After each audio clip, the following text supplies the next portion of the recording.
Gran cariño al auditorio de Telefórmula, que en estos momentos se enlaza con los trabajos de esta emisión. Agradezco que nos siguen a través de la radio y, por supuesto, las plataformas de Internet. México suma 564 nuevas muertes por COVID. Cuídese mucho, está haciendo mucho frío y me adelantaba el ingeniero Hernández Unzón que va a ser todavía más frío el fin de semana. El precio del barril del petróleo se dispara. La mezcla mexicana de exportación 86,84. El Brent del Mar del Norte 95,52. Le comento que la Secretaría de Hacienda determina elevar hasta la semana próxima el estímulo fiscal a gasolinas, en este caso Magna, completamente subvencionada con el erario público. Carlos Salazar, presidente de CCE, se despide de las 14 organizaciones empresariales. Le comento que el presidente exhibió ingresos del periodista Loret de Mola. Ahora mismo la Barra Mexicana de Abogados aclara que el presidente tiene que, en este caso, dar a conocer el origen de ese documento, si se está violando o no el secreto fiscal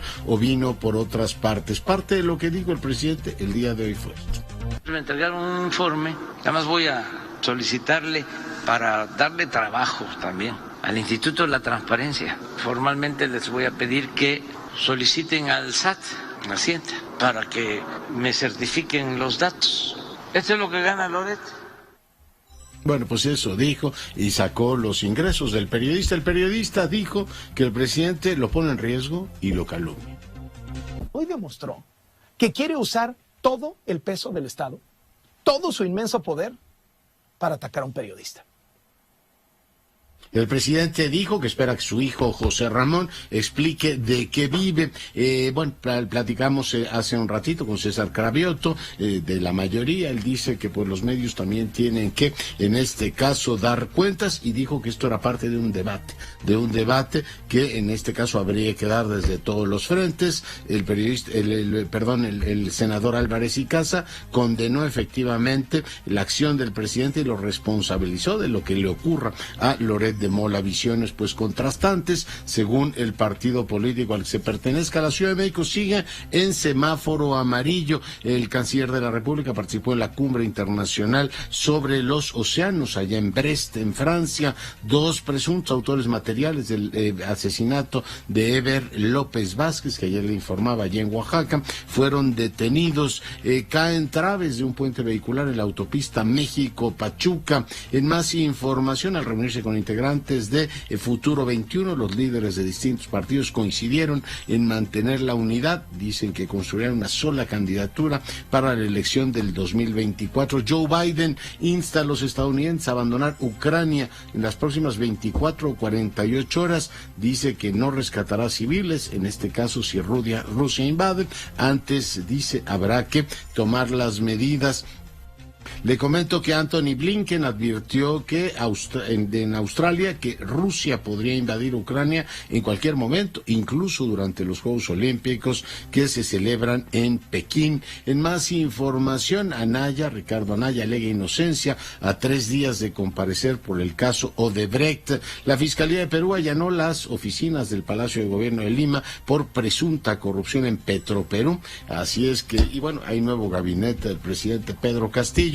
En un momento más revisaremos el tema. Pausa. Regresamos.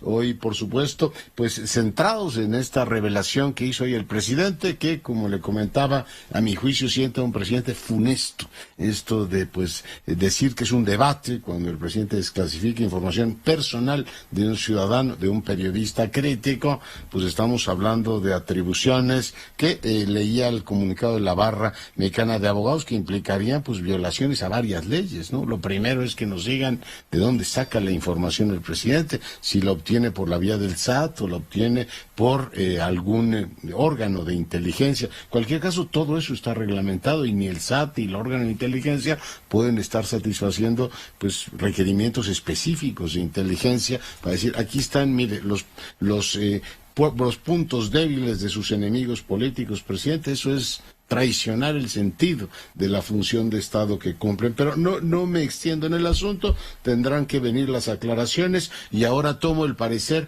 de la senadora del PAN, Lili Téllez. Mi querida Lili, ¿cómo estás? Buenas noches, bienvenida.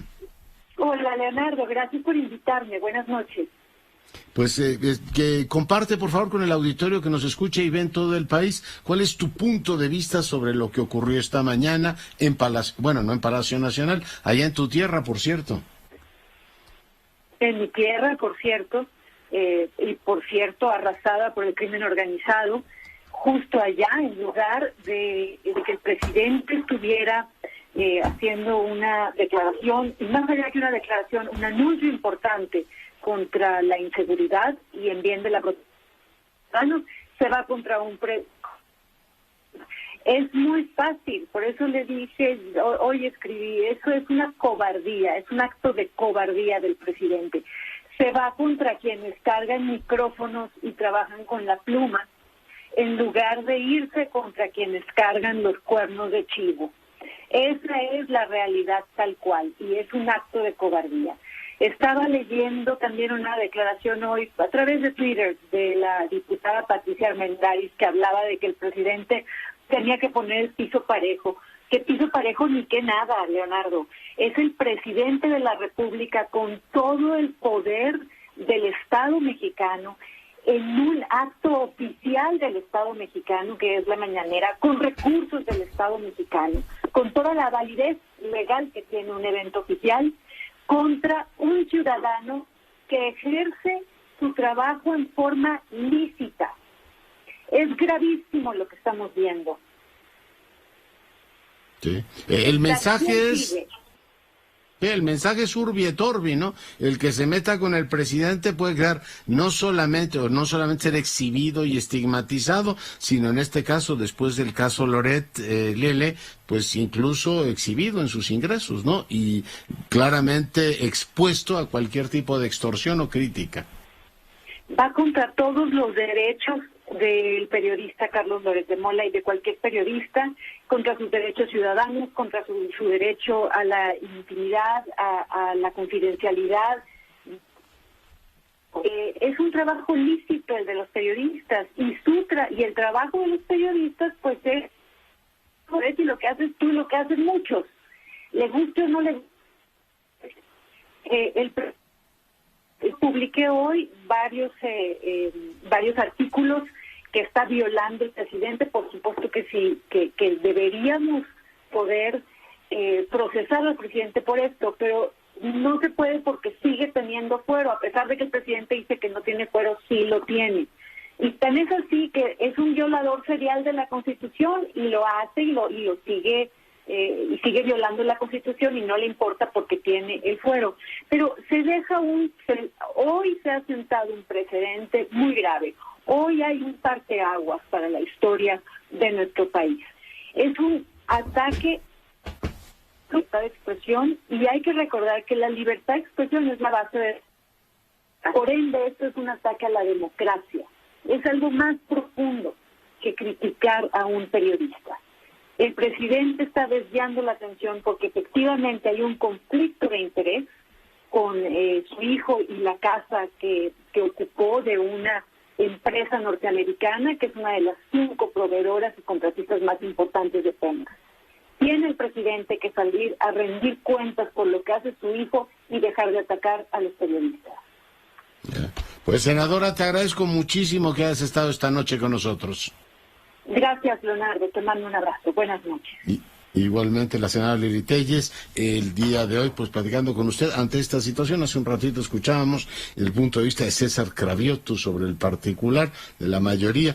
Así es que, bueno, pues vamos reuniendo opiniones, vamos reuniendo efectivamente, pues puntos de vista o pareceres sobre lo que esto significa. No estamos ante un tema menor, estamos verdaderamente, pues ante un cambio en la forma en que se discuten en este país las cosas. Bueno, esto no es discusión, es un acto de autoridad. Fíjense que la Barra Mexicana de Abogados dice lo siguiente: el día de hoy el titular del Ejecutivo reveló información respecto a los ingresos de Loret.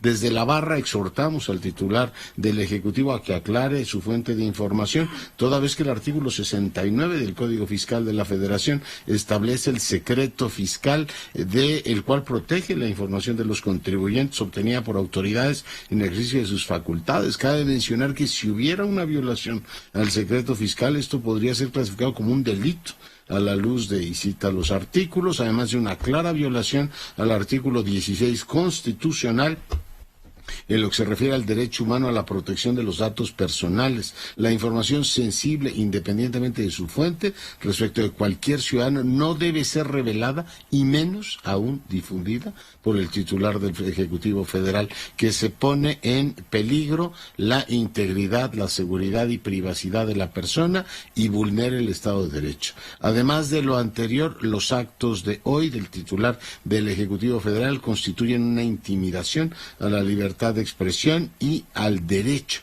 a la información, los cuales, en opinión de la Suprema Corte, son derechos centrales en un Estado democrático constitucional y tienen una doble faceta. Por un lado, asegurar a las personas espacios esenciales para el despliegue de su autonomía y por el otro, gozan de una vertiente pública, colectiva e institucional. Yo le agradezco mucho a Diana Bernal Ladrón de Guevara, ella fue la titular de Prodecon, que hoy converse con nosotros. Diana, bienvenida. Muchas gracias, Leonardo, con el gusto de saludarte a ti y al auditorio. Oye, ayúdame a poner en contexto esto. ¿Pueden los datos de un contribuyente ser divulgados, en este caso por el presidente de la República, sin violar sus derechos? Mira, tengo dos comentarios. El primero es que la respuesta es absolutamente no. O sea, ningún dato de los que proporcionamos al SAT sobre nuestros ingresos, sobre nuestros gastos, puede ser divulgado públicamente, salvo cuando se trata de adeudos fiscales exigibles, que son las famosas listas del 69B, donde si tú ya debes un crédito fiscal y no lo has cubierto, en ese caso sí puede ser exhibido en estas listas. Pero en el caso yo creo que el presidente obró de una manera muy hábil, porque en ningún momento presentó un documento oficial, ni dijo tampoco que estos datos hubieran sido proporcionados por Hacienda o por el SAT, sino dijo que él recibe información de los ciudadanos, que le había llegado este papel, incluso proyectó el papel y vemos que es un papel pues totalmente sin ninguna formalidad, un simple papel. Hasta con errores. Hasta con errores, incluso dice ingresos del residente, creo, no del presidente. Residente, sí. Y entonces ese segundo comentario es que en ese sentido allí él no violaría el secreto fiscal, viola otros derechos, pero no el secreto fiscal. Otra cosa que quiero comentar, Leonardo, es que dice que le va a pedir al INAI que le solicite a Hacienda o al SAT que certifique estos datos. Eso es totalmente improcedente y pues es una aberración, porque el INAI protege los datos de las personas privadas y publica datos que son públicos por disposición de la ley, sobre todo de servidores públicos o también los créditos fiscales o adeudos exigibles al SAT. Entonces, el INAI no puede hacer eso. Él sí, el presidente es el titular de toda la administración pública.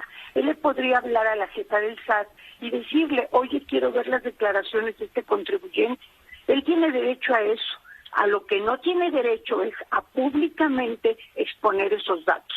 Ahora, también quiero decir que, ya lo han dicho otras personas, que se viola el artículo 16 en el párrafo segundo, que habla de la protección de datos personales de la Constitución. Pero se viola más el párrafo primero, porque el presidente cometió un acto de molestia sin fundar ni motivar la causa legal del procedimiento. O sea, está molestando, afectando a un ciudadano sin procedimiento y sin fundar y motivar, y menos sin mandamiento escrito, sino simplemente lo dice en un acto público, utilizando recursos públicos, y con esto causa graves violaciones en los derechos humanos del artículo primero, del artículo 14 de debido proceso, de garantía de audiencia, del artículo 16 que comentábamos, y sobre todo también el derecho a la privacidad.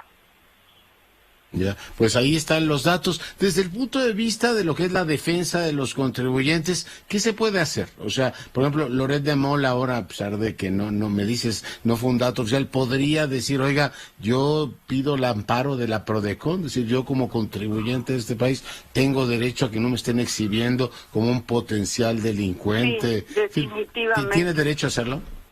Definitivamente la Prodecon es el ombudsman, del contribuyente, del pagador de impuestos, y precisamente tiene cualquier contribuyente derecho a ir a quejarse si alguna autoridad viola sus derechos.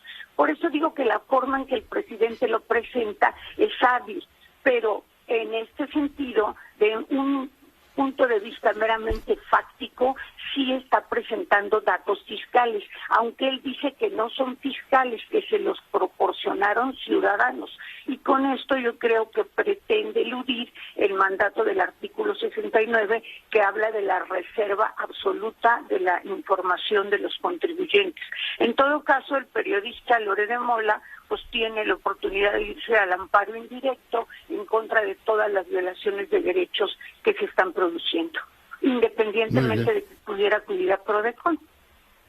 Muy bien, pues yo creo que es muy interesante y por supuesto muy documentado tu punto de vista. Te agradezco muchísimo, Diana, que hayas estado esta noche con nosotros. Gracias a ti, Leonardo. Muy buena noche. Saludos. Diana Bernal Ladrón de Guevara, ex titular de Prodecon. Por cierto, hoy pedimos entrevista con Prodecon y nos dijo que no. También le pedimos entrevista al Colegio de Contadores para que nos contaran cuál es su punto de vista sobre esto y nos dijeron que no necesariamente, y querían entrar a este debate ahora. Vamos ahora con la presentación, lo que dijo Leopoldo Maldonado, él es de Artículo 19, sobre este caso.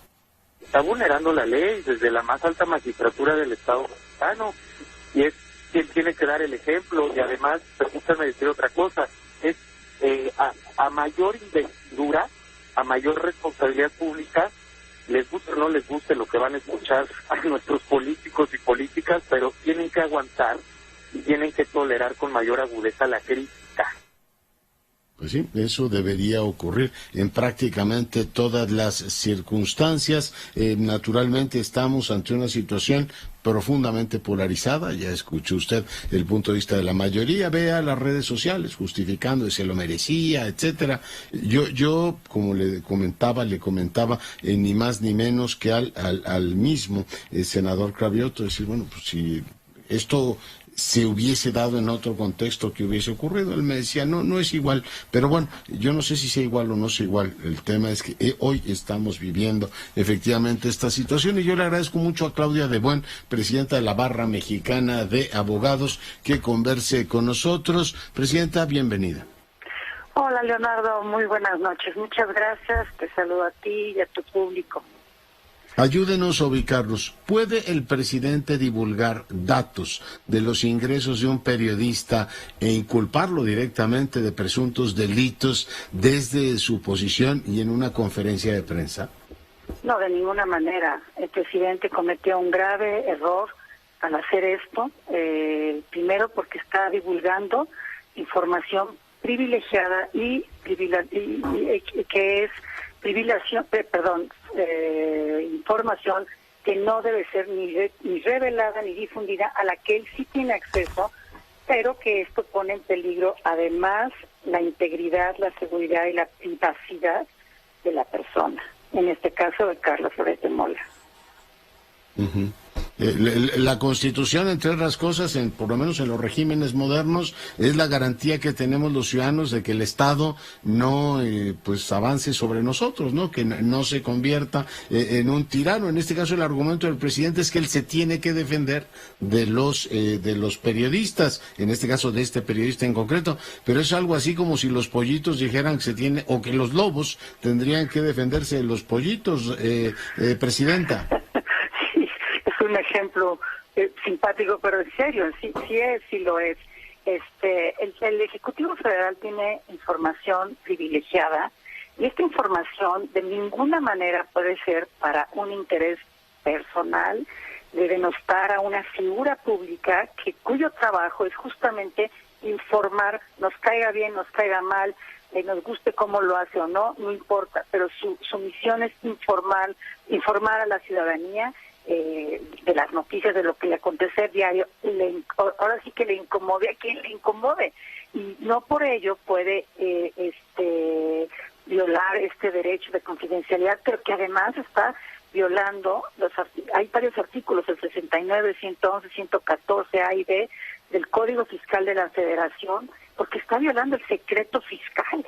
Entonces, esto es una información que la persona le da a Hacienda para temas de sus impuestos. Esto no puede salir a la luz.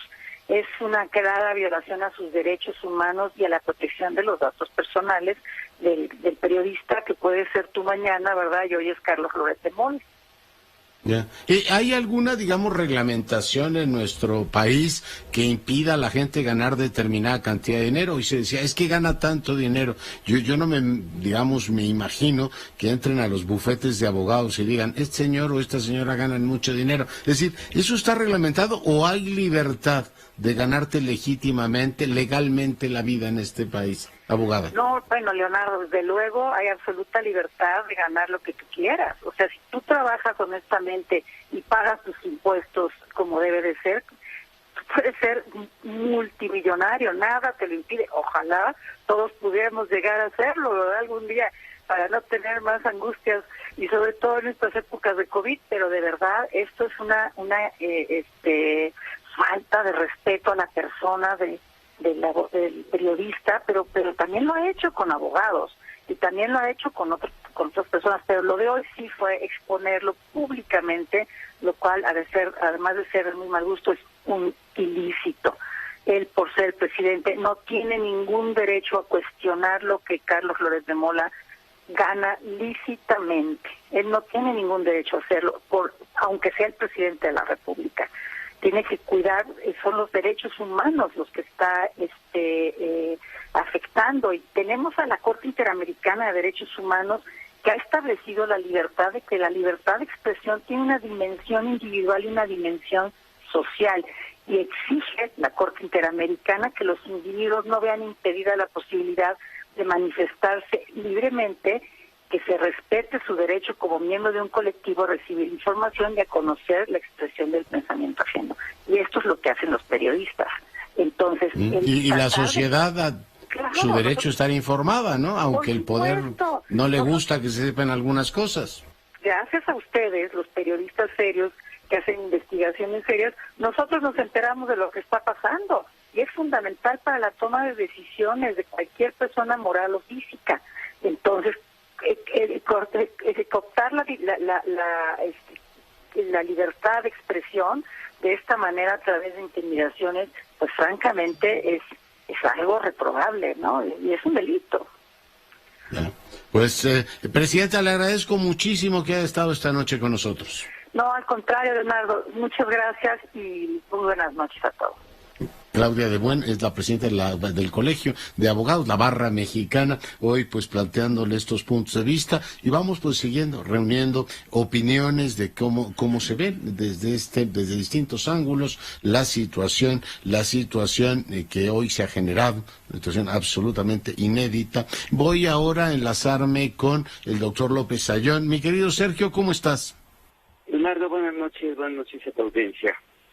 Oye, pues muy agradecido por la conversación. En estos días se ha publicado la clasificación de las democracias, ¿no? En el mundo, y México aparece como un híbrido. Yo creo que con lo que tuvimos hoy, bueno, escuchamos tu punto de vista, esta idea del híbrido la empezamos a entender un poquito mejor.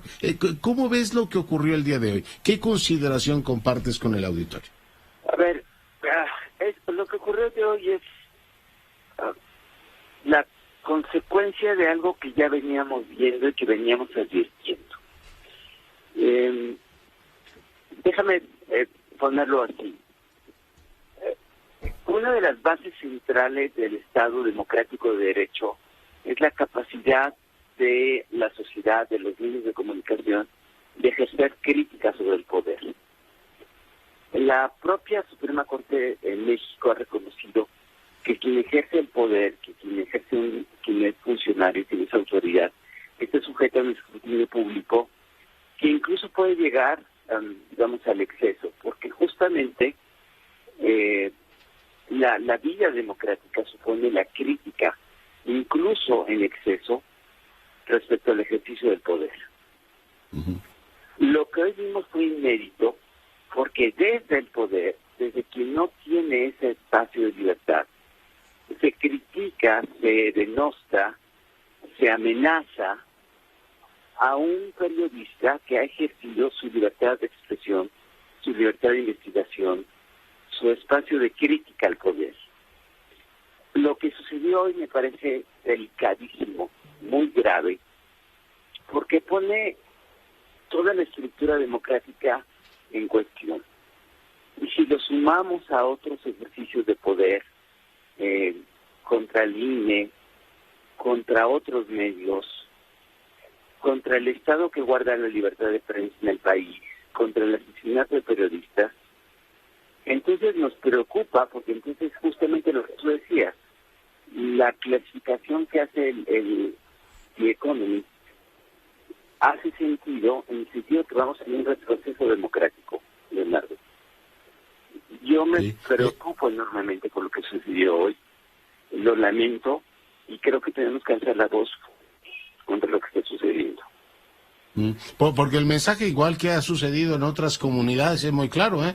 O sea, cuidado, el que se mete con el poder puede salir espinado en este caso o directamente amenazado. En el caso de Loret ahora tiene esta exhibición pública de sus ingresos con un ánimo, además de confrontarlo con un gremio, ¿no? ¿Cuánto gana un periodista y cuánto ganan los maestros? En fin, ahí hay también una lógica que, usada desde las instituciones, confronta a unos ciudadanos con otros, Sergio.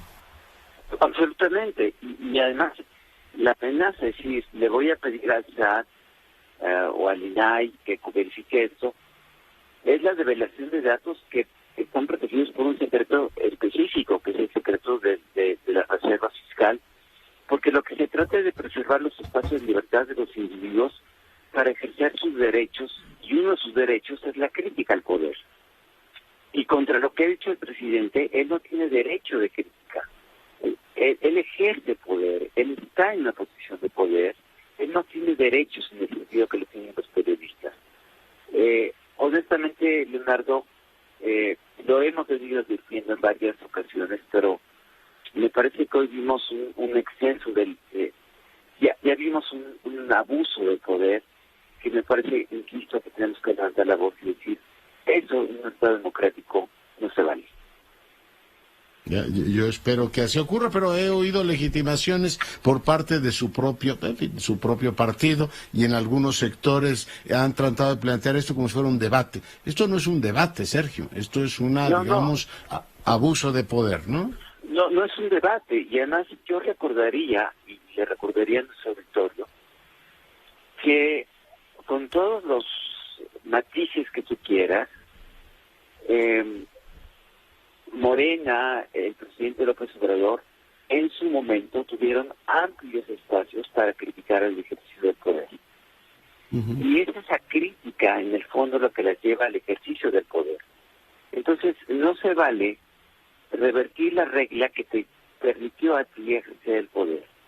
Me parece que esa es la esencia de lo que tenemos que transmitir. La democracia se construye a base de crítica, a veces de espacios de libertad, espacios de ejercicio de cuestionamiento del ejercicio del poder. Eso es lo que nos da posibilidades y condiciones de un mejor gobierno. Y no se permite, no debemos permitir que el ejercicio del poder limite o elude esa crítica. Si tienen que responder, que lo respondan de frente.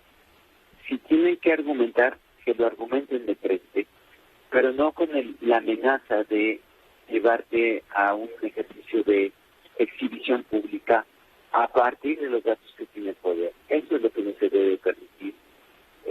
Yo insistiría en esto. Estamos frente a un punto de inflexión que tenemos que reflexionar seriamente qué tipo de país que queremos tener hacia adelante. Muy bien. Pues Sergio, te agradezco mucho, doctor, que has estado esta noche con nosotros. Al contrario, Leonardo, muchas gracias. Buenas noches. Sergio López Ayllón, le recuerdo, fue el director general del CIDE, actualmente es investigador, profesor investigador de esa institución. Y bueno, ya platicaremos también con él de otros temas, pero hoy la atención está allí. Y bueno, pues usted tendrá, por supuesto, la mejor opinión, pero es claro, absolutamente claro, que bueno, pues hay una atribución fundamental de la jefatura del Estado, que yo creo que supera a todas las demás. Una es ser la encarnación de la unidad nacional y no utilizar en este caso su condición de presidente para establecer en este caso venganzas personales, porque eso es lo que está efectivamente transparentándose, conculcando el derecho de la sociedad a saber. Pues si no hubiera sido por Loret, nunca nos hubiéramos entrado a las casas en Houston. ¿Tiene usted derecho a saber eso? Claro que tiene derecho. Que al presidente no le gusta, ¿no? Pues a Fox tampoco le gustaba que los hijos de Marta estuvieran ahí, o tampoco le gustó a Calderón lo de la ¿cómo se llama? La estela de luz. Pero es información que usted tiene derecho a saber. Pausa, volvemos. En el ámbito cultural. Habla Carmen Posadas, escritora española. Buenas noches, Leonardo. Buenas noches, amigos de Grupo Fórmula. Soy Carmen Posadas y mi comentario quiero que sea un comentario de unión y no de desunión. Pienso que México y España son dos países que siempre han sido hermanos y seguirán siéndolo, porque nos unen lazos de sangre, lazos de cariño, lazos de historia, y eso no lo va a cambiar nadie. O sea que las palabras se las lleva el viento y lo que permanece son los sentimientos. Eso es lo que yo quería comentar, y estoy segura de que la mayoría del pueblo español y la mayoría del pueblo mexicano entiende lo que acabo de decir, ¿no? O sea, los políticos siempre nos complican la vida, y para eso estamos las personas de a pie, para decirles que no, que latimos con un mismo corazón y que seguirá siendo así siempre. Muchas gracias, Carmen. Bueno, pues ahí están los testimonios. Yo le agradezco mucho ahora al general Ortega. Él, usted sabe, fue nombrado el responsable, recibió el mando de la seguridad en Michoacán, y en pocos meses se ha notado efectivamente pues el avance, por ejemplo, en zonas que se consideraban vedadas, ¿no?, para la autoridad, como Aguililla, Buenavista, etcétera. Pero me enlazo directamente con él, general. Mi general, ¿cómo está? Buenas noches. Muy buenas noches, doctor Curcio. Qué gusto saludarlo. Un saludo para usted y su atento auditorio. Le ruego, por favor, mi general, que le cuente cómo están avanzando sobre estas comunidades que habían presentado un nivel de conflictividad serio en materia de seguridad pública, empezando por Aguililla, mi general. Sí, bueno, muchas gracias. Mire, este ingreso, este avance hacia Aguililla ya tiene más tiempo y obedece a una estrategia federal. Estamos en coordinación con la 43 Zona Militar, la Guardia Nacional, y primeramente inició con el avance de Apatzingán hasta Tepalcatepec, pasando por se llama Buenavista. De ahí hacia Aguililla empezaron a avanzar. Después también simultáneamente se empezó a avanzar de Tepalcatepec hacia Cualcomán, que son una distancia aproximada de 60 kilómetros, pero conforme se va avanzando en esta progresión, se fueron estableciendo bases de operaciones interinstitucionales, es decir, integradas por personal de la Secretaría de Defensa Nacional, de la Guardia Nacional y de Policía Michoacán. Esta presencia de 6 bases de operaciones interinstitucionales a lo largo de la carretera de Tepalcatepec a Cualcomán, así como en el avance hacia Aguililla, pues permite a la población tener más confianza en su transitabilidad. Uh-huh. ¿Cómo se está desarrollando en términos generales este ánimo de recuperar la tranquilidad de los michoacanos? ¿Dónde y cuáles son sus prioridades, mi general? Mire, yo establecí 3 acciones fundamentales. La primera es mantener más presencia física en todo el estado. Me daba la impresión de que no había mucha presencia en el estado, y al día de hoy tengo en 10 comisarías, 10 regiones, tengo cerca de 2,000 integrantes, además comisionados en algunos municipios, más de casi 900, y entonces con esta presencia física en todo el estado, mantengo aproximadamente 380, 400 operativos diarios entre, repito, bases de operaciones interinstitucionales, patrullajes, puestos de control, eso que le llaman filtros, y siempre en coordinación con las Fuerzas Armadas y con la Guardia Nacional. La segunda acción que estamos tomando es el reforzar los municipios más vulnerables. hay algunos municipios que se habían visto muy vulnerados, como Tlalpujahua, que por ahí hubo un incidente sobre su policía municipal. Entonces al día siguiente establecimos un destacamento de seguridad en función de seguridad pública municipal, y así hemos ido avanzando y reforzando estos municipios más vulnerables. A la fecha llevo 8 municipios y 3 localidades, la de Tarecuato, ahí se mantiene presencia interinstitucional, en Ojo de Agua de Bucio, que es una localidad que está al sur de Sinapecuaro, también se mantienen efectivos, tanto de Guardia Nacional como de Defensa Sedena y nosotros, y finalmente, más recientemente, al este de Chinicuela, en una comunidad que se llama Tehuantepec. Entonces, en estas comunidades o municipios más vulnerables se refuerza con personal de seguridad pública estatal. Y la tercera acción es fortalecer las relaciones interestatales con los estados, formalizar convenios de colaboración, de cooperación, de intercambio de información. Como usted sabe, Michoacán tiene 113 municipios, y de esos 113 municipios, 45 limitan con 46 municipios de los 6 estados que rodean a Michoacán: Colima, Jalisco, estado de Guanajuato, Querétaro, México y estado de Guerrero. Entonces, con estas 3 acciones estamos avanzando con una presencia no intrusiva,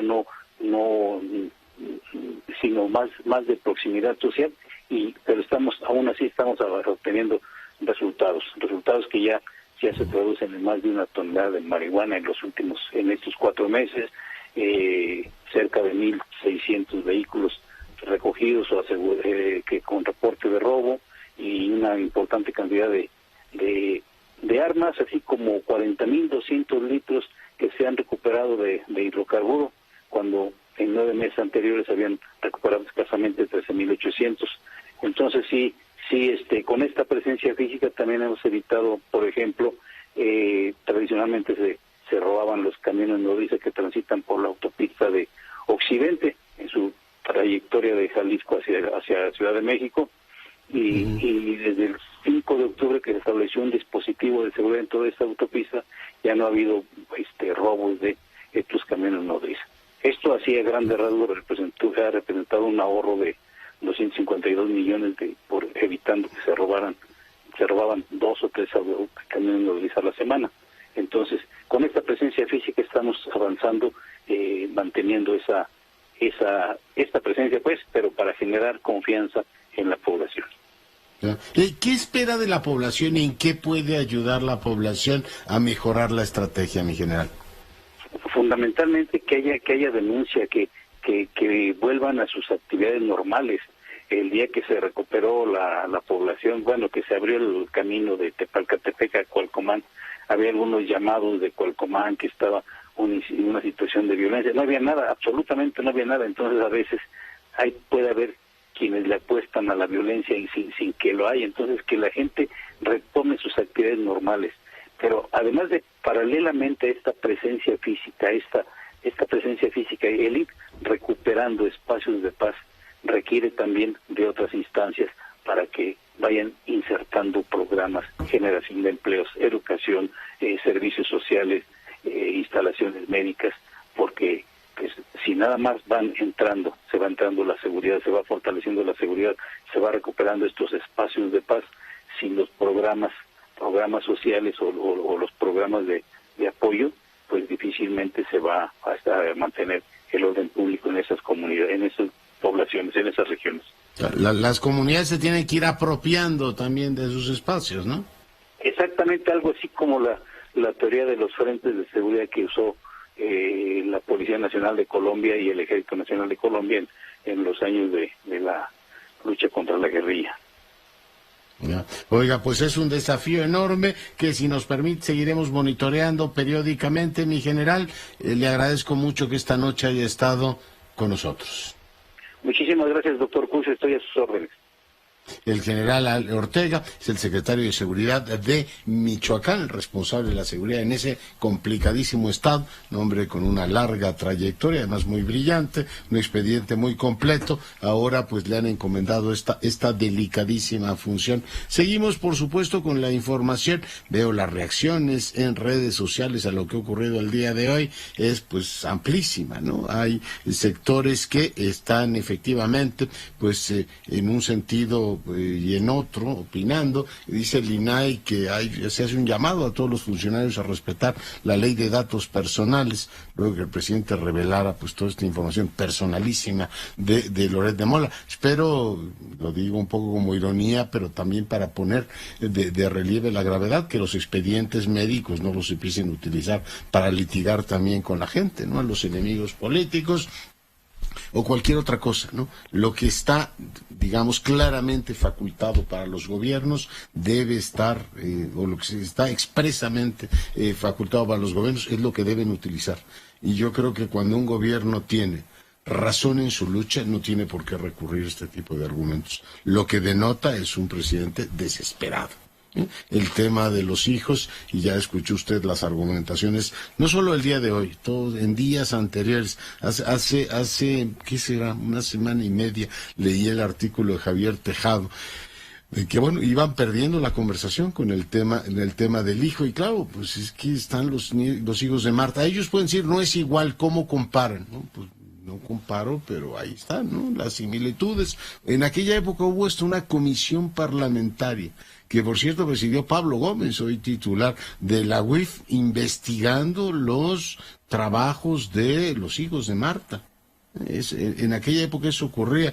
Por supuesto, en la época de Calderón, ya le decía lo de la estela de luz, claro que no le gustaba oír eso, ¿no? Y todo aquello que, bueno, pues estuvo vinculado también con algunos de sus cercanos colaboradores. Y luego, pues en la época de Peña Nieto, el mismo argumento, la rica es mi esposa. Ella es la que compró todo esto, y bueno, yo recuerdo que en aquella época les parecía punto menos que inadmisible. Mire, la historia nos va a poner a todos en nuestro lugar. Aquí no nos escapa. Yo en eso coincido con el senador Cravioto.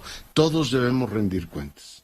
Y rendiremos cuentas no solamente por lo que decimos hoy, aquí, sino por la consistencia de nuestros argumentos a lo largo de nuestra vida, en distintos momentos y en distintas etapas, qué se dijo y qué no se dijo.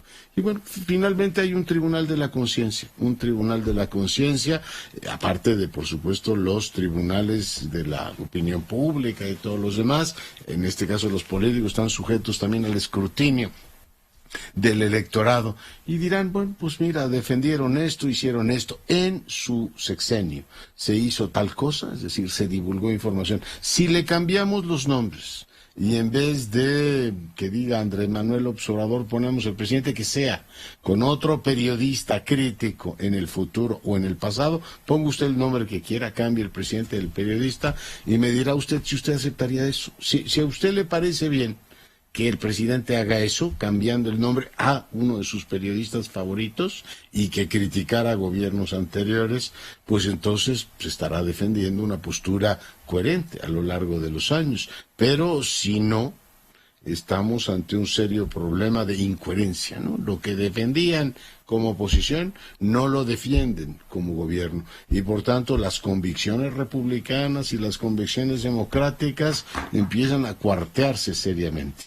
Aquello que les parecía inadmisible, injerencia del presidente en los procesos electorales, utilización de los recursos del gobierno para perseguir opositores, pues ahora les parece punto menos que lo más natural. Y eso, lamentablemente les digo, no está bien, no aguantará el paso de los años. Óscar Cervantes, adelante. Qué gusto saludarte, Leonardo, desde el estado de Colima. Y bueno, Leonardo, hoy se cumple prácticamente una semana de balaceras provocadas por grupos delictivos en la zona metropolitana del estado de Colima. El saldo hasta el momento, 16 personas que han sido asesinadas y solo 2 personas detenidas. Así lo confirmó la Fiscalía General del Estado, tras detallar que 6 personas han resultado heridas por arma de fuego. También se presentó un secuestro esta semana y quema de varios vehículos. A pesar de la intervención de la Secretaría de Marina con operativos especiales en diferentes puntos de la entidad, La violencia no cesa en el estado, principalmente en los municipios de Villa de Álvarez y Colima. Negocios cerrados y suspensión de clases permanecen en todos los niveles educativos. No obstante, este viernes aparecieron en un vehículo 2 personas ejecutadas afuera de la Facultad de Medicina, esto en la Universidad de Colima. La Fiscalía General del Estado informó que ya se abrieron carpetas de investigación por los delitos de homicidio calificado, amenazas, disparos con arma de fuego, así como también daños. Y es que la gobernadora Indira Vizcaíno Silva ayer confirmó que la disputa que se presenta en Colima es entre 2 grupos delictivos que anteriormente eran aliados. La dependencia también señala que varias casas fueron atacadas a balazos en diferentes zonas del estado, así como también la aparición de presuntas narcomantas. Comentarte, Leonardo, que hoy por la tarde también un lote de automóviles fue incendiado por sujetos desconocidos. Es la situación que se vive en estos momentos, calles solas, calles abandonadas, avenidas que normalmente son congestionadas por el tráfico vehicular, corredores comerciales, negocios vacíos, negocios cerrados en estos momentos ante el pánico que existe entre los colimenses, Leonardo. Ya. Oye, pues ahí está efectivamente la crónica, te lo agradezco mucho, y es muy similar a lo que dicen que ocurre en Zacatecas y en otros frentes, una disputa de grupos delincuenciales que están poco a poco, bueno, pues generando esta sensación terrible. Hace unos días leía un artículo en el que se hablaba de la lumpenización de estas organizaciones criminales que son cada vez más violentas. Oscar, muchísimas gracias. Seguiremos en contacto, Leonardo. Muy buenas noches. Muchas gracias. Bueno, y seguimos, por supuesto, con la información. Yo, perdón que suba nuevamente el tema anterior, pero toda la fuerza del Estado se debería estar usando para desmontar esos grupos. O sea, la prioridad está ahí. Lo están matando, los que están efectivamente generando esta sensación de turbulencia e impidiendo al gobierno legítimamente construido de Indira de hacer un buen trabajo, ¿no? De iniciar, de tener un buen arranque. Veremos si toda la fuerza del Estado nos está distrayendo en otros temas en vez de ocuparla en lo que tienen que hacer, que es lanzarse contra los enemigos de la nación. Eso sí están matando gente y generando una sensación de turbulencia. Javier Giles, adelante. ¿Qué tal, Leonardo? Muy buenas noches a todos. El Instituto Nacional Electoral informó que el spot del PAN, identificado como Unidos por un México Mejor, Energía Limpia, es válido y no viola la ley electoral, como consideró el partido Morena, que solicitó su cancelación.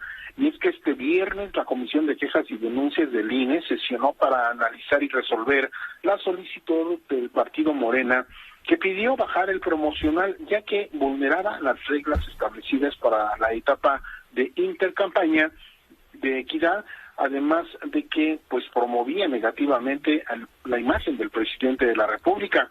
Los 3 integrantes de la Comisión de Quejas y Denuncias del INE, Claudia Zavala, Ciro Murayama y Adriana Favela, consideraron por unanimidad que no procede la petición del partido Morena, ya que el promocional contiene elementos y mensajes que corresponden a la propaganda genérica, cuya difusión puede realizarse durante la etapa de intercampañas electorales, al ser mensajes de carácter informativo en el que se emite la postura y el mensaje crítico del PAN en el contexto del debate político en relación con la reforma energética, amparando en la libertad de expresión. La Comisión de Quejas y Denuncias del INE consideró en su resolución que se trata de una crítica al gobierno que encabeza el presidente López Obrador, lo cual es válido dentro de la propaganda genérica en la que pues no posiciona al servidor público sino al gobierno.